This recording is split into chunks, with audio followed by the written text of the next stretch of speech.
Et ce que j'aime bien ici, c'est une citation de Kurt Vonnegut, c'est « Everything is nothing with a twist ».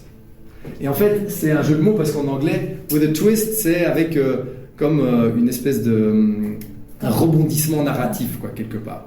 Tout et rien avec un petit... On le dit.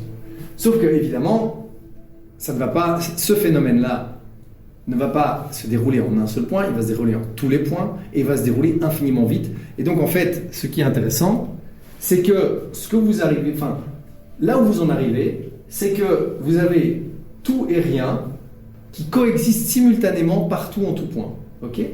Parce que cette conscience, elle va jouer ce jeu à l'infini, depuis toujours. C'est-à-dire qu'il n'y a pas un moment où elle va se dire « je vais grandir à l'infini » et puis je vais pas arriver à ce que ma conscience puisse être distribuée partout et donc je n'aurai pas conscience que je me touche à un point et que c'est moi-même que je touche. En fait, c'est l'extérieur.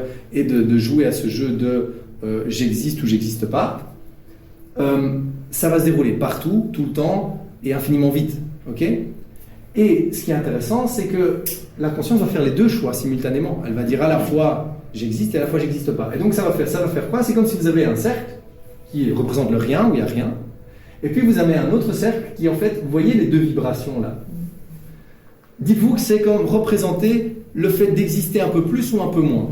C'est comme si vous moduliez votre sensation subjective d'exister plus fort ou moins fort. Quand la conscience, elle dit au point tu existes, c'est comme si tout d'un coup, il avait un sens plus élevé d'exister, l'impression d'exister un peu plus fort. Okay ? Si elle dit non, toi tu n'existes pas, j'ai l'impression d'exister un peu moins fort parce qu'on a nié mon existence. Donc imaginez que ce cercle de conscience s'étende à l'infini, mais se plie en deux sans s'en rendre compte et finisse par se toucher soi-même à un endroit sans savoir que c'est lui-même. Naissance de l'intérieur et de l'extérieur du coup. L'origine de la dissociation, conscience unique vs séparation. Origine aussi de ce que j'appellerais l'énergie. Modulation de l'intensité d'exister, de l'attention reçue. Et donc ça aussi c'est des choses qui sont importantes, c'est qu'en science on vous dit voilà, on parle tout le temps de termes comme l'énergie, l'électricité, plein de trucs comme ça, la température, plein de choses comme ça, mais ça vient d'où ?